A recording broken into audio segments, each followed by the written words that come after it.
ഇന്നത്തെ എൻ്റെ വീഡിയോയിലേക്ക് എല്ലാവർക്കും ഒരിക്കൽ കൂടി സ്വാഗതം. അപ്പം കഴിഞ്ഞ ദിവസം വീട്ടിൽ പോയിരിക്കുകയായിരുന്നു, അമ്മയെ കാണാൻ പോയി.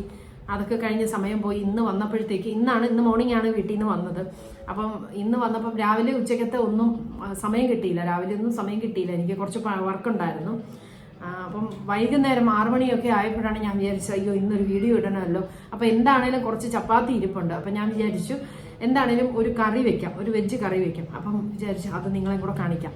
അപ്പം ഞാൻ വെക്കാൻ പോണ കറി എന്താണെന്ന് വെച്ചാൽ ഫ്രോസൺ ഗ്രീൻ പീസ്. നമ്മൾ സാധാരണ ഞാൻ വാങ്ങിക്കുന്നതാണ്, ഒന്നെങ്കിൽ ഇൻസ്റ്റാമാർട്ടിലോ അല്ലെങ്കിൽ സൂപ്പർ മാർക്കറ്റിലോ അവൈലബിൾ ആണ് ഈ ഫ്രോസൺ ഗ്രീൻ പീസ്.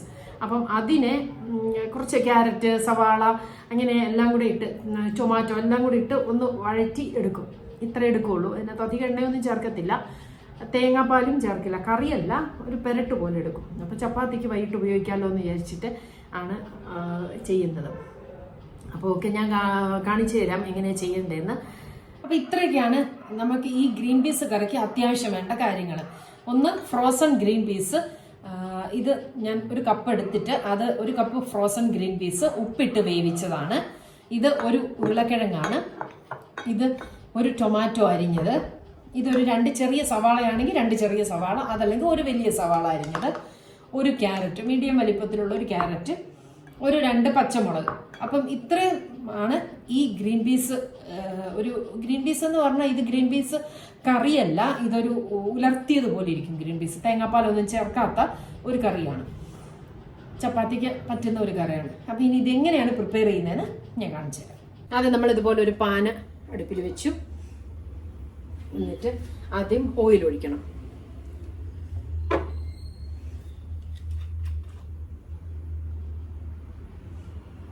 ഇതിന് സ്വല്പം കൂടെ ഓയിൽ വേണേ.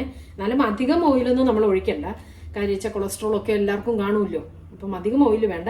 കൂടി വന്നാൽ 1 ടേബിൾ സ്പൂൺ ഓയിലേ ഞാൻ ഒഴിച്ചിട്ടുള്ളേ. 1 സ്പൂൺ കടുക് ഇട്ടു.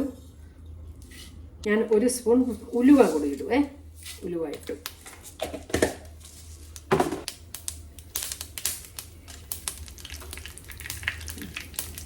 രണ്ട് വറ്റൽമുളകും കൂടെ ഇട്ടു.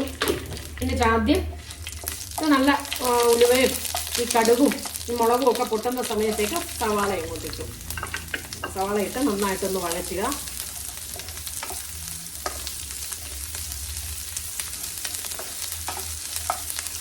സ്വല്പം ഉപ്പിട്ട സവാള പെട്ടെന്ന് വഴലെന്ന് പറയില്ലേ, അപ്പം സ്വല്പം ഉപ്പിട്ടു. കാര്യം ഗ്രീൻ പീസ് ഉപ്പിട്ട് വേവിച്ചതുകൊണ്ട് ഇതിൽ സ്വല്പം ഉപ്പിട്ടാൽ മതി. ഇവിടെ എല്ലാം ഉപ്പ് വളരെ കുറവാണ് ഉപയോഗിക്കുന്നത്. ഉപ്പ് വളരെ കുറവാണ്, ഈ എരിവ് കുറവാണ്, അങ്ങനെയൊക്കെ എല്ലാം നമ്മളിവിടെ കുറവാണ് ഉപയോഗിക്കുന്നത്. അതുകൊണ്ടാണ് ഞാൻ എൻ്റെ പാകത്തിന് പറഞ്ഞത്. ഇനി ഉപ്പ് കുറച്ചുകൂടെ വേണ്ടവർക്ക് ഉപ്പിടാം നന്നായിട്ട്. സ്വല്പം മഞ്ഞൾപ്പൊടി, ഇതൊക്കെ നമ്മുടെ ഒരു കൈക്കണക്കിൽ സ്വല്പം മഞ്ഞൾപ്പൊടി ഇടും.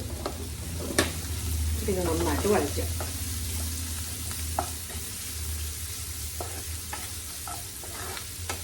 ഈ ഒരു കാര്യമുണ്ട്, ഇതിനകത്ത് നമ്മൾ ഒരുപാട് നേരം വഴറ്റിക്കൊണ്ട് നിൽക്കേണ്ട. ഇതെല്ലാം നമുക്ക് വഴറ്റേണ്ട സംഭവങ്ങളാണ്. അപ്പം അതുകൊണ്ട് ഇതിൻ്റെ കൂട്ടത്തിൽ നമുക്ക് പച്ചമുളക് ഇടാം, ക്യാരറ്റ് ഇടാം, തക്കാളി ഇടാം. നമ്മൾ എടുത്തു വെച്ചിരിക്കുന്ന തക്കാളി, പച്ചമുളക്, ക്യാരറ്റ്,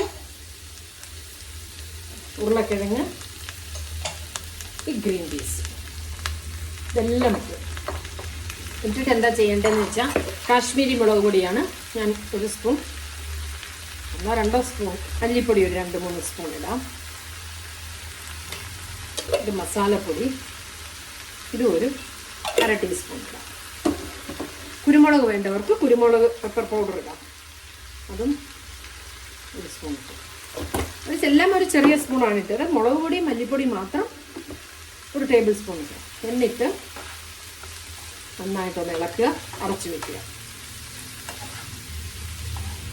നമ്മൾ ഈ കഷ്ണത്തിനൊന്നും ഉപ്പിട്ടിട്ടില്ല, പക്ഷെ ആദ്യം ഒന്ന് നോക്കിയിട്ട് ഉപ്പിട്ടാൽ മതി. ആദ്യം കുറച്ച് ഉപ്പിട്ടല്ലോ സവാളയ്ക്ക്, പിന്നെ ഗ്രീൻ പീസ് വേവിച്ചതിന് കുറച്ച് ഉപ്പിട്ടായിരുന്നു. അപ്പം നോക്കിയിട്ട് ഉപ്പിടാം.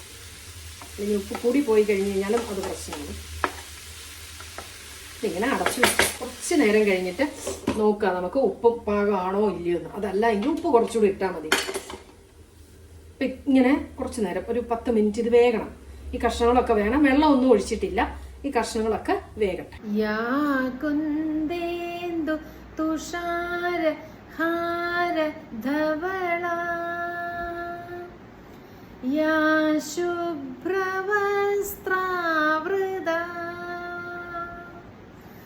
യാ വീണാവരദണ്ഡ മണ്ഡിതകര യാ ശ്വേതപദ്മാസന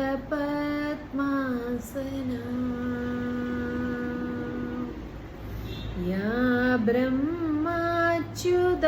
ശങ്കര പ്രഭൃതിഭേർ ദേവൈ സദാ പൂജിതാ സാ മാം പാതു സരസ്വതി ഭഗവതി നിശേഷ ജാഡ്യാപഹ. ഇതൊരു സരസ്വതി ശ്ലോകമാണ്. അപ്പം ഞാൻ പണ്ടൊക്കെ സ്കൂളുകളിൽ നമ്മൾ സാധാരണ ചൊല്ലുന്ന ഒരു ശ്ലോകമാണിത്.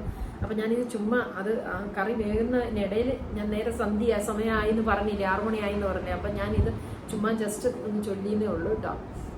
അപ്പോൾ നമുക്ക് ആ ഗ്രീൻ പീസ് കറി ആയി കാണും. നമുക്ക് പോയി നോക്കിയിട്ട് വരാം. കറി ആയിട്ടുണ്ട്. ഇത്രേ ഉള്ളൂ ഈ കറി. ഞാൻ അപ്പോഴും ഞാൻ തീ കുറച്ച് വെച്ചില്ലേ, അത് കഴിഞ്ഞിട്ട് ഞാൻ എടുത്ത് എല്ലാം ഒന്ന് ഇളക്കി എടുത്തതേ ഉള്ളൂ. ഇത്രേ ഉള്ളൂ ഈ കറി. ഇതിലതെ ഞാൻ കറിവേപ്പിലയും വെച്ചിട്ടുണ്ട്. ഇത് ചപ്പാത്തിക്ക് നല്ലൊരു കറിയാണ്. അപ്പോൾ നിങ്ങളെല്ലാവരും ട്രൈ ചെയ്ത് നോക്കണം. അടുത്ത പ്രാവശ്യം ഈ കറിയൊക്കെ ട്രൈ ചെയ്ത് കമൻറ്റ് ബോക്സിൽ ഇടണം, നല്ലതാണോ ചീത്തയാണോ എന്നൊക്കെ. അപ്പോൾ എല്ലാവർക്കും ഇന്നത്തെ ദിവസം അവസാനിക്കാറായി. മണി 6:30 ആയി. ഞാൻ വിളക്കൊക്കെ കത്തിച്ചു. ഇതിനിടയിൽ വിളക്ക് കത്തിച്ചു. ഞാൻ ആ സരസ്വതി ശ്ലോകം വെറുതെ ഒന്ന് ചൊല്ലിയതാണ്. അപ്പം അതാണ് സാധാരണ ഞാൻ ചൊല്ലാറുള്ളത്. സരസ്വതി ശ്ലോകമാണത്. അപ്പം നിങ്ങളെല്ലാവരും ഇത് ട്രൈ ചെയ്ത് നോക്കുക. എന്താണെങ്കിലും എല്ലാവരും സബ്സ്ക്രൈബ് ചെയ്യണം, ഷെയർ ചെയ്യണം, ലൈക്ക് ചെയ്യണം, ഒന്നും മറക്കരുത്.